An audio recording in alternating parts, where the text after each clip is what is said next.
भगवत गीता के बारे में कहा गया है कि एकम शास्त्रम देव की पुत्र गीतम, अर्थात एकमात्र शास्त्र जिसका गायन साक्षात भगवान श्री कृष्ण के श्रीमुख से हुआ है वो श्रीमद् भगवत गीता ही है। इसकी महिमा अपार है, अपरिमित है। इसका यथार्थ में वर्णन कोई नहीं कर सकता। शेष, महेश, गणेश भी इसकी महिमा को पूरी तरह से नहीं कह सकते। फिर हम मनुष्यों की तो बात ही क्या है। ऐसा कहा जाता है कि जिस घर में भगवत गीता का पाठ हर रोज पढ़ा जाता है या सुना जाता है, उस घर में भगवान श्री कृष्ण स्वयं आते रहते हैं।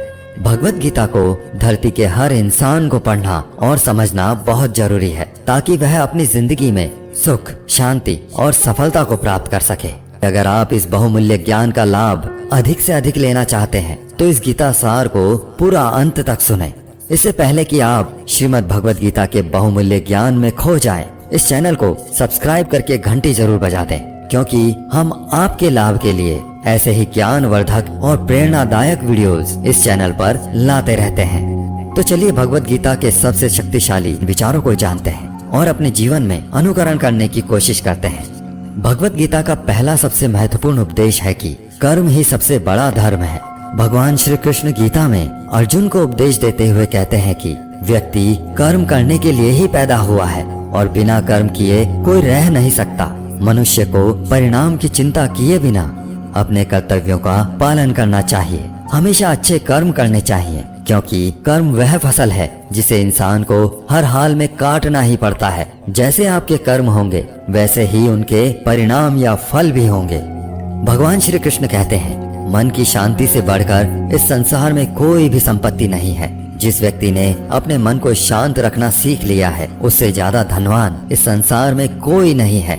मन पर नियंत्रण रखना जरूरी है। मनुष्य का मन वायु की तरह चंचल है। यह मन ही है जो मनुष्य को काम वासनाओं की तरफ भटकाता रहता है। अगर जीवन को सफल बनाना है तो मन पर काबू करना बहुत जरूरी है। मन को वश में करने से दिमाग की शक्ति केंद्रित होती है, जिससे कार्यों में सफलता मिलने लगती है।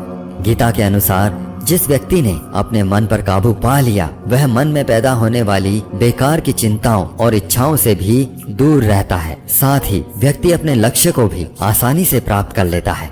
अगर मन को वश में नहीं करोगे तो वह तुम्हारा सबसे बड़ा शत्रु बन जाएगा। समय मनुष्य के बनाए मार्ग पर नहीं चलता, मनुष्य को समय के दिखाए मार्ग पर चलना होता है। इसी को नियति कहते हैं। सत्य कभी दावा नहीं करता कि मैं सत्य हूँ, लेकिन झूठ हमेशा दावा करता है कि सिर्फ मैं ही सत्य हूँ। भगवान श्री कृष्ण कहते हैं, जिस प्रकार प्रकाश की ज्योति अंधेरे में चमकती है, ठीक उसी प्रकार सत्य भी चमकता है। इसलिए मनुष्य को हमेशा सत्य की राह पर ही चलना चाहिए। हे अर्जुन, तुम्हारा क्या गया जो तुम रोते हो? तुम क्या लाए थे जो तुमने खो दिया?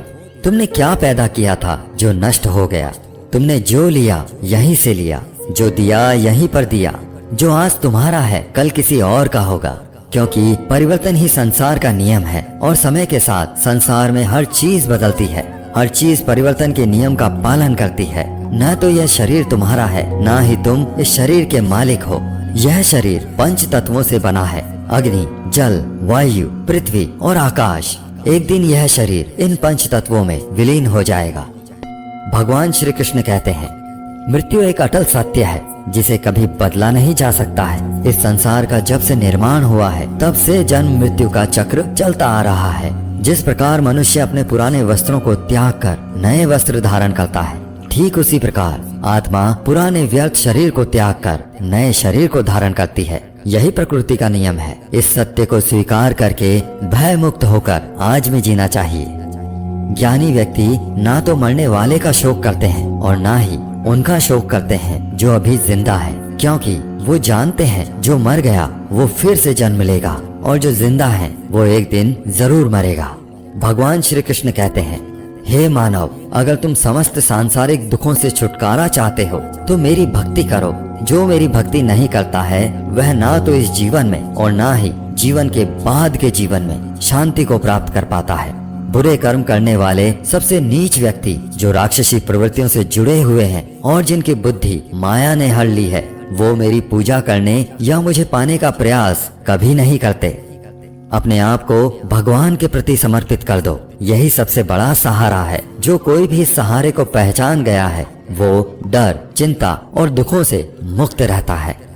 जो मनुष्य जीभ पाकर भी भगवान का कीर्तन नहीं करता, वह दुर्बुद्धि मनुष्य मोक्ष की सीढ़ी पाकर भी उस पर चढ़ने की चेष्टा नहीं करता। दुख भोगने वाला आगे चलकर सुखी हो सकता है, मगर दुख देने वाला कभी सुखी नहीं हो सकता। इसलिए अपने अंदर करुणा रखें, आवेश नहीं, क्योंकि पुष्प मेघ की वर्षा से खिलते हैं, उसकी गर्जना से नहीं। इस संसार में भाग्य से अधिक और समय से पहले ना किसी को मिला है और ना ही कभी मिलेगा। जीवन में वाणी को संयम में रखना अनिवार्य है, क्योंकि वाणी से दिए हुए घाव कभी भरे नहीं जा सकते। सज्जन व्यक्तियों को सदैव अच्छा व्यवहार करना चाहिए, क्योंकि इन्हीं के पद चिन्हों पर सामान्य व्यक्ति अपने रास्ते चुनता है। जो मनुष्य भगवत गीता को पढ़कर उस पर अमल करता है, उसके सारे दुष्कर्मों का प्रभाव समाप्त हो जाता है। धर्म से भरा हृदय धर्म का परामर्श देता है और अधर्म से भरा हृदय अधर्म का परामर्श देता है। इंसान इसलिए दुखी नहीं है कि वह ईश्वर को नहीं मानता, इंसान इसलिए दुखी है क्योंकि वह ईश्वर की नहीं मानता।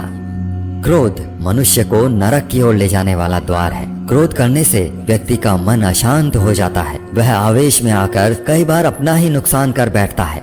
भगवान श्री कृष्ण कहते हैं, मनुष्य को क्रोध करने से बचना चाहिए। चाहे कितना भी गुस्सा क्यों न आए, स्वयं को शांत रखने का प्रयास करना चाहिए। प्रत्येक बुद्धिमान व्यक्ति को क्रोध और लोभ त्याग देना चाहिए, क्योंकि इससे आत्मा का पतन होता है। सही कर्म वह नहीं है जिसके परिणाम हमेशा सही हो, अपितु सही कर्म वह है जिसका उद्देश्य कभी गलत ना हो। इंसान हमेशा अपने भाग्य को कोसता है, ये जानते हुए भी कि भाग्य से भी ऊंचा उसका कर्म है जो उसके स्वयं के हाथों में है। इस संसार में आज जो तुम्हारे पास है, कल वह किसी और का था, परसों वह किसी और का होगा। तुम यहाँ खाली हाथ आए थे और खाली हाथ ही जाओगे। किसी भी व्यक्ति को ना तो समय से पहले और ना ही भाग्य से अधिक कुछ मिलता है, लेकिन उसे पाने के लिए सदैव प्रयत्नशील रहना चाहिए। हमेशा शक करने वाला व्यक्ति कभी शांति प्राप्त नहीं कर पाता है, इसलिए संदेह करने से बचें। अधिक संदेह करने से मन की शांति भंग हो जाती है और व्यक्ति भ्रमित होकर अपने संबंधों को नष्ट कर डालता है। भगवान श्री कृष्ण कहते हैं, जिस मनुष्य के अंदर ज्ञान की कमी और ईश्वर में श्रद्धा नहीं होती, वो मनुष्य जीवन में कभी भी आनंद और सफलता को प्राप्त नहीं कर पाता। ज्यादा खुश होने पर और ज्यादा दुखी होने पर निर्णय नहीं लेना चाहिए, क्योंकि ये दोनों ही परिस्थितियां आपको सही निर्णय नहीं लेने देती हैं। कान्हा कहते हैं, जब जब इस धरती पर पाप, अहंकार और अधर्म बढ़ेगा, तो उसका विनाश कर पुनः धर्म की स्थापना करने हेतु मैं अवश्य अवतार लेता रहूंगा। मोह विनाश का कारण होता है। मनुष्य के दुखों का मूल कारण उसका मोह ही है। वह जितना अधिक मोह करेगा, उतना ही अधिक कष्ट भी भोगेगा। पछतावा अतीत नहीं बदल सकता और चिंता भविष्य नहीं संवार सकती। इसलिए वर्तमान में आनंद लेना ही जीवन का सच्चा सुख है। मानव कल्याण ही भगवत गीता का प्रमुख उद्देश्य है। इसलिए मनुष्य को अपने कर्तव्यों का पालन करते समय मानव कल्याण को प्राथमिकता देनी चाहिए। हे अर्जुन, वह जो वास्तविकता में मेरे उत्कृष्ट जन्म और गतिविधियों को समझता है, वह शरीर त्यागने के बाद पुनः जन्म नहीं लेता और मेरे परम धाम को प्राप्त होता है। वह व्यक्ति जो सभी इच्छाएं त्याग देता है और मैं और मेरा की लालसा और भावनाओं से मुक्त हो जाता है, उसे अपार शांति की प्राप्ति होती है। संयम, सदाचार, स्नेह एवं सेवा, ये गुण सत्संग के बिना नहीं आते। हमारी व्यर्थ की चिंता और मन का भय एक ऐसा रोग होता है जिससे हमारी आत्मीय शक्ति बिखर जाती है। मनुष्य को जीवन की चुनौतियों से भागना नहीं चाहिए और ना ही भाग्य और ईश्वर की इच्छा जैसे बहानों का प्रयोग करना चाहिए। किसी को कुछ देकर घमंड मत कर, क्या पता तू दे रहा है या पिछले जन्म का कर्ज चुका रहा है। घमंडी मनुष्य का वंश, वैभव और प्रतिष्ठा तीनों ही चले जाते हैं। विश्वास ना हो तो रावण, कौरव और कंस को देख लीजिए। भगवान श्री कृष्ण कहते हैं, जो मनुष्य मुझे जान लेता है वह जन्म मरण के बंधनों से मुक्त हो जाता है। जो भाग्य में है वह भाग कर आएगा और जो भाग्य में नहीं है वह आकर भी भाग जाएगा। जैसे हवा के झोंके नाव को भटका देते हैं, वैसे ही मनुष्य की इच्छाएं बुद्धि को भटका देती हैं। जो मनुष्य सुख और दुख में, मान और अपमान में शांत रहता है, वह मनुष्य मुझे अति प्रिय है।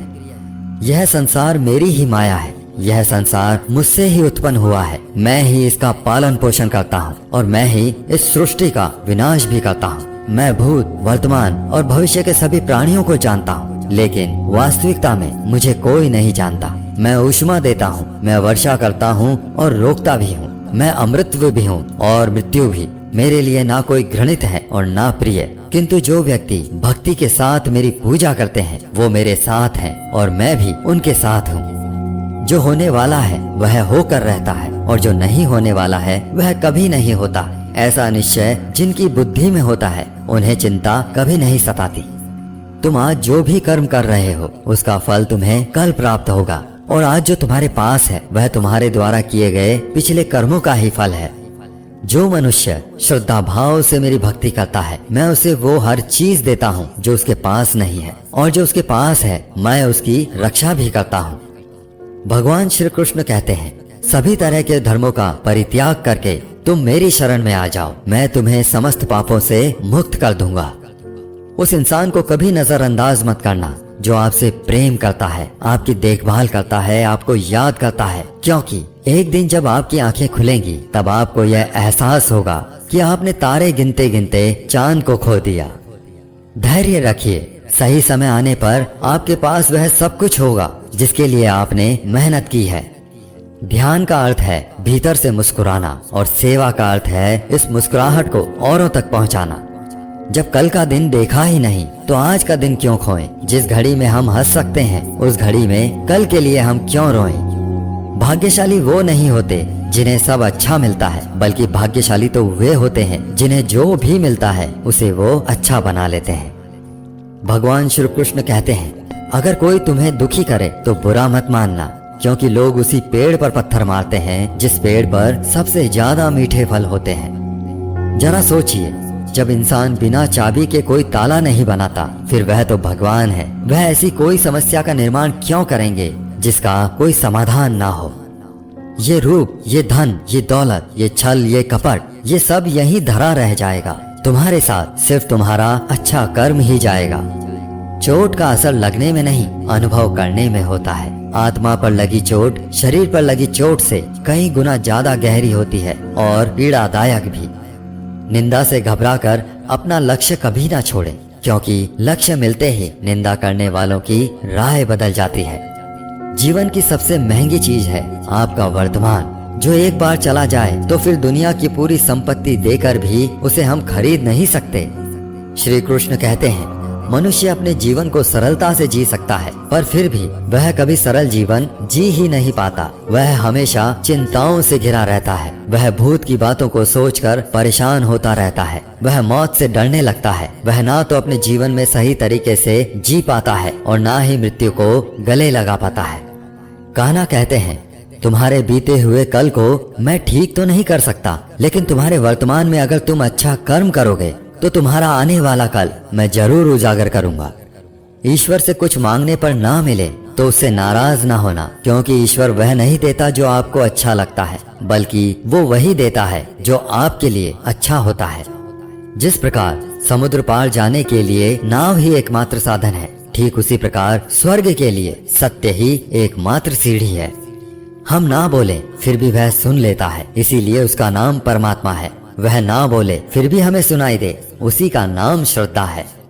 कान्हा कहते हैं, मैं धरती की मधुर सुगंध हूँ, मैं अग्नि की ऊष्मा हूँ, मैं सभी जीवित प्राणियों का जीवन और सन्यासियों का आत्म संयम भी मैं ही हूँ। श्री कृष्ण कहते हैं, जो व्यक्ति मृत्यु के समय मेरा स्मरण करते हुए अपना शरीर त्यागता है वह मेरे परम धाम को प्राप्त होता है। भगवान कहते हैं, जो मनुष्य गीता के इस रहस्य को भक्तों को धारण करवाता है और उनमें इसका विस्तार एवं प्रचार करता है वह मनुष्य मुझे अत्यधिक प्रिय है। इसलिए साथियों, जिस तरह हमारे माध्यम से आप तक यह ज्ञान पहुंचा है उसी तरह आप भी माध्यम बने और सभी के साथ इस वीडियो को शेयर करके भगवत गीता के इस अमूल्य और दिव्य ज्ञान का ज्यादा से ज्यादा प्रचार करके भगवान श्री कृष्ण के प्रिय भक्त बन जाएं। मैं आशा करता हूँ कि आपने इस वीडियो से बहुत कुछ सीखा होगा। कमेंट में जय श्री राधे कृष्णा लिखना ना भूलें और ऐसे ही ज्ञानवर्धक वीडियोस देखने के लिए हमारे चैनल को सब्सक्राइब करके घंटी जरूर बजा दें। भगवान श्री कृष्ण आपको हमेशा प्रसन्न रखें। जय श्री राधे कृष्णा।